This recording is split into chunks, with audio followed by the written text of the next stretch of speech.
दोस्तों, women TV India के नारी कलम कार्यक्रम में आप सभी का स्वागत है। जैसा कि आप जानते हैं कि हम हर बार आपको एक बहुत ही प्रतिभाशाली कवित्री से मिलवाते हैं और उनकी कविताएं सुनाते हैं। आज हमारी विशेष मेहमान हैं नेहा त्रिपाठी शर्मा, जिन्हें हमने आमंत्रित किया है और आज वे हमारे साथ खजुराहो से जुड़ी। मूल रूप से नेहा चंडीगढ़ की रहने वाली है। इसी शहर में इनकी शिक्षा दीक्षा हुई है और स्कूल कॉलेज के मंचों पर आपने को करिकुलर एक्टिविटीज में बहुत भाग लिया और आपका पैशन रहा, थिएटर से जुड़ी रही। आपने 3 वर्षों तक पंजाब केसरी अखबार के लिए पत्रकारिता की और विवाह के पश्चात आप मुंबई शिफ्ट हो गई और आपने अपने लेखन के पैशन को जारी रखा और बहुत ही खूबसूरत कविताएं आप पढ़ती हैं। ये हमारा आज सौभाग्य है कि नेहा हमारे बीच में है। तो आइए चलिए हम उन्हें स्क्रीन पर शामिल करते हैं और आपसे मिलवाते हैं हमारी इस प्यारी सी मेहमान। नेहा, आपका स्वागत है। नमस्कार मैम, धन्यवाद, बहुत बहुत शुक्रिया मुझे यहाँ पे बुलाने का, अपने मंच पर स्थान देने का। नेहा, तो आपका लेखन के प्रति, कविताओं के प्रति शौक कैसे हुआ? मैम, लेखन के प्रति मेरा शौक कह लीजिए या फिर वाक्यात में, अपनी वोकल में, मैं 7th स्टैंडर्ड तक, 8th स्टैंडर्ड तक बहुत वीक थी, बहुत कॉन्फिडेंस लेस थी 8th क्लास में। लेकिन अब मेरे सर थे, हिंदी के टीचर अनुराग सर, उनकी वजह से मैंने बोलना और पढ़ना शुरू किया। जब अच्छे से पढ़ना और बोलना शुरू किया तो भावनाओं का एक, जो कहते हैं, एक समझ या एक भावनाओं को महसूस करना शुरू किया और वहां से मैंने लिखना शुरू किया। पहले निबंध लिखे, फिर डिबेट में, वाद विवाद में, और फिर धीरे धीरे ये एहसास किया, ये महसूस किया कि शायद भावनाओं को व्यक्त करने के लिए एक लंबे चौड़े पैराग्राफ के बिना, एक कहानी के बिना शायद सिर्फ 2 लाइनें ही बहुत है। फिर मेरा रुझान जो है वो कविताओं की तरफ बढ़ा और लगभग आज मुझे भावनाओं को लिखते हुए और इस भावनाओं को जीते हुए लगभग 9-10 साल हो चुके हैं जब मैं लिख रही हूँ इसी तरीके से अलग अलग चीजें। जी, सच बात है। अभिव्यक्ति के लिए कविता एक ऐसा माध्यम है जिसमें थोड़े में बहुत कुछ कहा जा सकता है और आप तो बहुत प्रतिभाशाली हैं और आपके कविता कहने का अंदाज भी बहुत निराला है, बहुत लोकप्रिय अंदाज है आपका। तो आज आप हमारे दर्शकों को कौन सी कविता सुनाएंगे? एक्चुअली सच ये है कि मैंने बहुत सारी कविताएं अपनी खंगाली और मेरे दिमाग में था कि मुझे ये कहना है, लेकिन फिर जैसे मैंने कहा, जब मैं जिस मंच पर आ रही हूँ, अगर कविता जिस मंच पर कही जाए और उस मंच की विचारधारा को भी व्यक्त कर पाए तो सबसे अच्छा है दोनों के लिए। हमारी जो लोग मुझे सुन रहे हैं, जो इस मंच से जुड़े हैं, तो मैंने कोशिश की है कि मैंने अब तक अपनी जिंदगी में जितना लिखा है उसमें नारी को लेके, नारी की पृष्ठभूमि हमारे समाज में क्या है उसको लेके जो लिखा है वो मैं कोशिश करूंगी कि मैं अपनी सभी दोस्तों के साथ साझा कर सकूं और कहीं ना कहीं शायद उनके मन में ये कभी सवाल उठे हों और कभी ये जवाब वो देना चाहती हूँ, ना दे पाई हूँ, तो शायद इस कविता के माध्यम से उन्हें उन सवालों के जवाब मिल जाएं या फिर वो किसी और को सुना के उन सवालों के जवाब बिना कहीं भी दे पाए। जी, तो मैं कोशिश करूंगी। और रही बात कविता की, तो मैं 2 कविताएं हैं जो मेरी हैं, उसमें मैं शुरुआत जहां से कर रही हूँ वो कविता है सीता मासी अबला नारी। बेसिकली पिछले कुछ सालों में जब जब दशहरा आता है, जब जब रावण को जलाना है या ये सारी चीजें होती हैं, इन सब से अलग एक अलग डिबेट हमारे समाज में, हमारे लोगों में मैंने महसूस की है, शुरू हो जाती है। और वो ये कि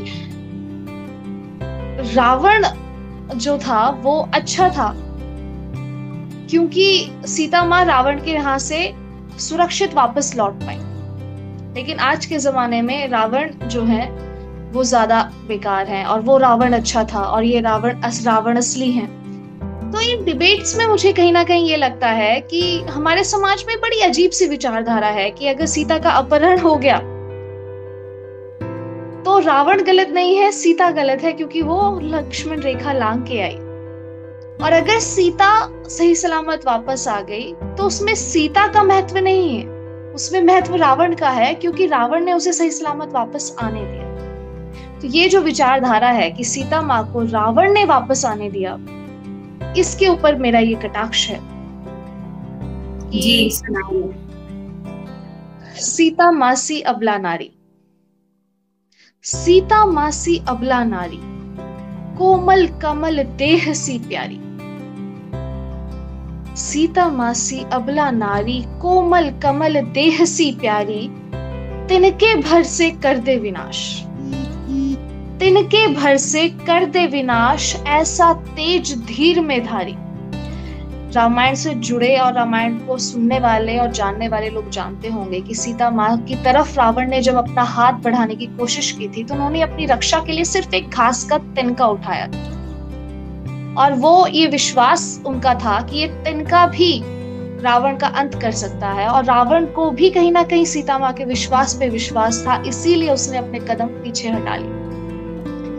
उसी पे है कि सीता मासी अबला नारी, कोमल कमल देह सी प्यारी, तिनके भर से कर दे विनाश, ऐसा तेज धीर में धारी।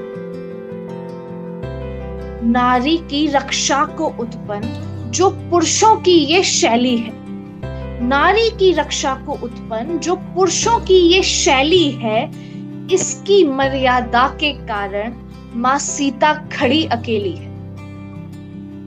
नारी की रक्षा को उत्पन्न जो पुरुषों की ये शैली है, इसकी मर्यादा के कारण मां सीता खड़ी अकेली है।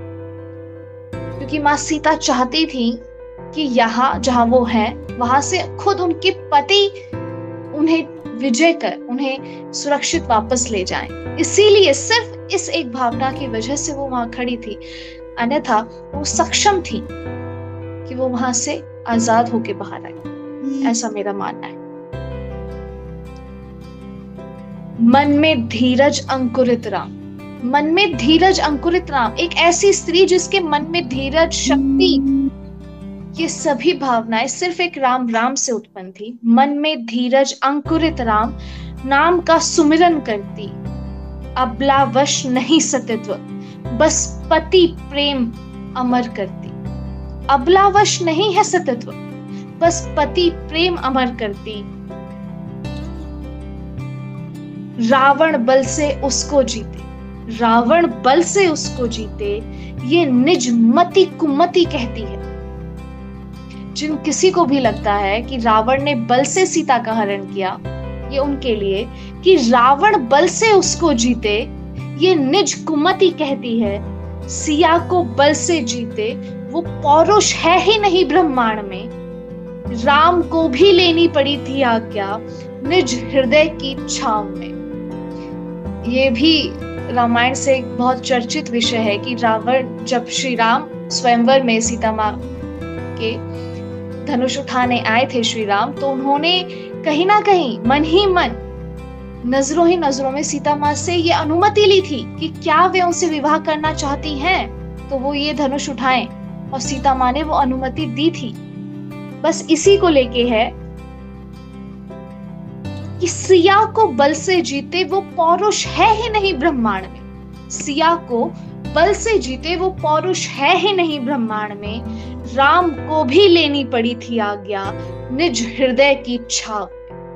सीता मासी अबला नारी, कोमल कमल हृदय सी प्यारी, तिनके भर से कर दे विनाश, ऐसा तेज धीर में धारी। धन्यवाद। बहुत ही खूब, बहुत खूब, बहुत अच्छी तरीके से आपने अपनी भावना को व्यक्त किया है। सच में कोई भी ऐसा पुरुष, ऐसा पौरुष संभव नहीं है कि जो कोई स्त्री को जीते, डेफिनेटली। और आपने जब उसको सीता के संदर्भ में वो बात कही है, वो बहुत अच्छी है, वो बहुत मन को छू गई है आपकी ये अभिव्यक्ति। तो आपकी कविता इसके साथ ही एक वन लाइनर है मेरा। कोशिश की है बहुत कम शब्दों में अपनी भावनाओं को, क्योंकि मैं मुख्य रूप से श्रृंगार रस के साथ अपनी कविताएं लिखती हूँ। तो उसी में है कि एक स्त्री, एक नारी जो वाकई अपनी जिंदगी में एक वक्त के बाद एक साथी, अपना एक अर्धांग चाहती है, उसकी भावनाएं क्या होंगी। जी, एक बहुत ही सिंपल से उदाहरण में कोशिश की है ये समझाने की कि नहीं भक्ति मीरा सी, नहीं भक्ति मीरा सी, न त्याग राधा सा, नहीं भक्ति मीरा सी, न त्याग राधा सा, रुक्मणी सा नहीं मुझको सुहाग चाहिए। नहीं भक्ति मीरा सी, न त्याग राधा सा, रुक्मणी सा नहीं मुझको सुहाग चाहिए। जो वो हो मेरा, जो वो हो मेरा, तो फिर गौरा सी अर्पित मैं रहूं। शंकर सा अविचल मुझे मेरा अर्धांग चाहिए। वाह, बहुत अच्छा। जी, धन्यवाद। इसके साथ ही एक हमारे समाज में, हमारे देश में एक प्रथा जिसके बारे में अनगिनत लेखक लेखिकाओं ने लिखा, हर भाषा में लिखा गया है, हर भाषा में बोला गया है, लेकिन वो कुप्रथा अभी भी प्रचलन में है। हमें हमारे आसपास इसके दंश दिखाई देते हैं। मैंने अपनी पत्रकारिता के दौरान एक लड़की से मेरी मुलाकात हुई थी, और बस उससे बात करते करते ही ये एक लाइन मेरे जहन में आ गई कि वही एक लाइन है कि बिटिया ने खत तो लिख दिया पर पता क्या लिखे। बिटिया ने खत तो लिख दिया पर पता क्या लिखे। बाबुल ने शादी कर दी थी घर गिरवी रख के। ये हमारे देश का दहेज का एक ऐसा सर्प बेटियों पे और बेटियों के परिवार पे दंश लगाए बैठा है, जो बहुत सारी हंसती खेलती जिंदगियों को निगल जाता है। ये उसी का है कि बिटिया ने खत तो लिख दिया पर पता क्या लिखे। बिटिया ने खत तो लिख दिया पर पता क्या लिखे। बाबुल ने शादी कर दी थी घर गिरवी रख के। हाँ, शादी हो गई है उसकी। हाँ, शादी हो गई है उसकी। विदा भी हो चली है, पर अपने अरमानों को पोटली में बंद कर कहा किस अलमारी में रखे। कैसी घुटन और कैसे रिश्तों को बांधती जा रही है। कैसी घुटन और कैसे रिश्तों को बांधती जा रही है, जिसे जानती नहीं, पहचानती नहीं, उसके भरोसे एक लंबा घूंघट डाले अपने बाबुल को छोड़े जा रही है। बहुत खूब, बहुत बढ़िया। बिटिया ने खत तो लिख दिया पर पता क्या लिखे। छत सर पर है उसके, छत सर पर है उसके, पर आत्मा कहीं बेजार हो गई। भरोसे पे जिसके विदा होके आई, भरोसे पे जिसके विदा होके आई, जब उसी के सामने, जब उसी के सामने जिंदा जला दी गई। बिटिया ने खत तो लिख दिया पर पता क्या लिखे। बाबुल ने शादी कर दी थी घर गिरवी रख के। धन्यवाद।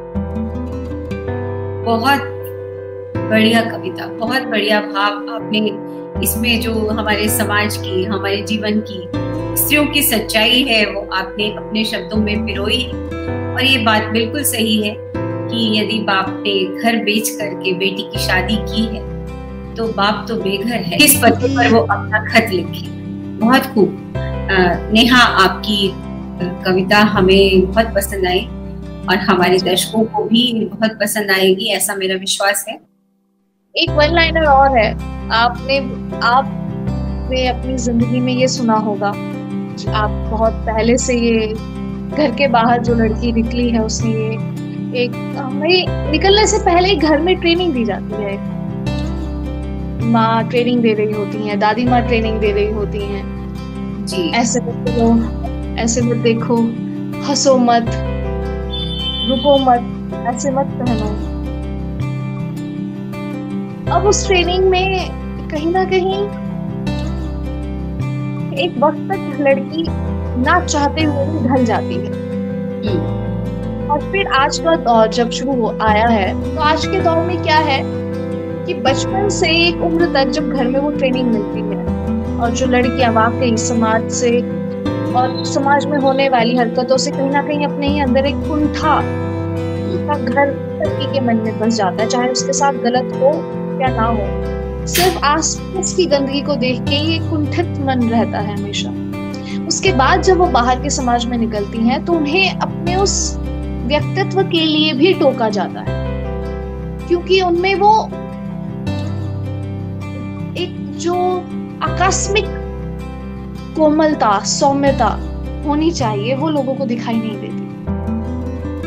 तो उसमें है कि एहतियातन यूं अकड़ बेअदब सड़क पर चलते हैं, एहतियातन यूं अकड़ बेअदब सड़क पर चलते हैं, एहतियातन यूं अकड़ बेअदब सड़क पर चलते हैं वो, सुना है मुस्कुराने पर जमाना लूट खाता है। अक्सर हमारे यहाँ अगर लड़की छेड़ दी जाती है तो गांव में सिर्फ पुरुष ही नहीं, कई औरतें भी ये चीज कहती हैं, उसी ने वो मुस्कुरा के देख रही होगी, उसी ने मुस्कुराया होगा, या तो उसी पे है कि एहतियातन यूं अकड़ बेअदब सड़क पर चलते हैं वो, सुना है मुस्कुराने पर जमाना लूट खाता है। बिल्कुल सिखाया था ये दादी ने और माँ ने, सिखाया था ये दादी ने और माँ ने, आंचल अगर तन पर हो तो खुद को बचाया जाता है।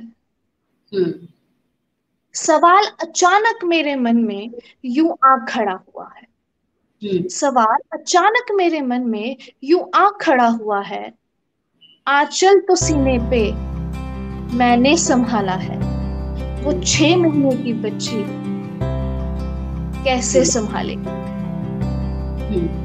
आंचल तो मेरे सीने पर मैंने संभाला है, वो 6 महीने की बच्ची भला कैसे संभालेगी। और बाहर, घर के बाहर तो हो सकता है माँ बचा ले, घर के बाहर तो हो सकता है माँ बचा ले, पर घर के अंदर जब कुछ होगा तो माँ कहाँ छुपाएगी। एहतियातन यूं बेअदब अकड़ से सड़क पर चलते हैं वो, सुना है मुस्कुराने पर जमाना लूट खाता है। सुना है मुस्कुराने पर जमाना नोट लेता है, बल्कि ये हो जी बिल्कुल। एंड ये तो हुआ एक हमारी एक आम जिंदगी, एक आम लड़की का व्यक्तित्व। बाकी हर एक लड़की वो इस रूप को अपने पहचानती है या नहीं, बजाय इसके ये सिर्फ एक बहुत छोटी सी पंक्ति है कि अंत हूँ आरंभ, अंत हूँ आरंभ हूँ, माँ हूँ मैं मृत्यु भी हूँ, अंत हूँ आरंभ हूँ, माँ हूँ मैं मृत्यु भी हूँ, शक्ति मैं शव भी हूँ, काम का स्वरूप मैं विध्वंसक रण भी हूँ, अंत हूँ आरंभ हूँ, माँ हूँ मैं मृत्यु भी हूँ, शक्ति मैं शव भी हूँ, काम का स्वरूप मैं विध्वंसक रण भी हूँ, ब्रह्मांड का तेज मैं शमशान का विनाश हूँ, ब्रह्मांड का तेज मैं शमशान का विनाश हूँ, अबला हूँ मैं अम्बे भी हूँ। अबला हूं मैं, अम्बे भी हूँ, आरंभ मैं अंत हूँ। आरंभ में अंत भी हूँ, आरंभ में अंत भी बहुत हूँ। खूब, बहुत बढ़िया। नेहा, आपसे मिलकर हमें बहुत अच्छा लगा। आपने बहुत ही भावपूर्ण कविताएं सुनाई हैं और आप ऐसे ही लिखती रहें, ऐसे ही अपनी अभिव्यक्ति को कलम से सजाती रहें, उनको शब्दों में ढालती रहें और समाज के सामने आप प्रस्तुत करती रहें। हमारी बहुत बहुत शुभकामनाएं हैं आपके साथ, हमारा बहुत आशीर्वाद है आपके साथ। ये आप बहुत बहुत शुक्रिया। जो भी आप सपना देखें, ईश्वर आपके सभी सपनों को पूरा करे और आप यूं ही हमारे साथ इस वुमेन टीवी इंडिया नेटवर्क के साथ जुड़े और जुड़े रहें, क्योंकि ये महिलाओं का संवाद का एक पुल है जो देश भर की महिलाओं को स्त्री विमर्श से जोड़ता है, देश भर की महिलाओं को स्त्री मुद्दों से जोड़ता है और आपस में हमारा जो सखी बंधन है, स्नेह बंधन है, उससे भी हम जुड़ते हैं। तो आपने हमें समय दिया, इसके लिए बहुत बहुत पुनः धन्यवाद। जी धन्यवाद, बहुत बहुत शुक्रिया मुझे मंच पर बुलाने के लिए और हमारी सारी बहनों के साथ मेरे विचार व्यक्त करने की एक ये मंच आपने दिया, उसके लिए बहुत बहुत शुक्रिया। उम्मीद है हमारा ये मंच धीरे धीरे हमारे समाज पर असर करे और महिलाएं सशक्त हों, पढ़ें लिखें, बहुत लिखें, बहुत लिखें और बहुत पढ़ें। बिल्कुल बिल्कुल सही बात है। महिलाओं का कह देना बहुत जरूरी है, अभिव्यक्ति बहुत जरूरी है और सभी महिलाएं साहस करके अपने मन की बात जरूर लिखें, ऐसा हमारा प्रयास है। पुनः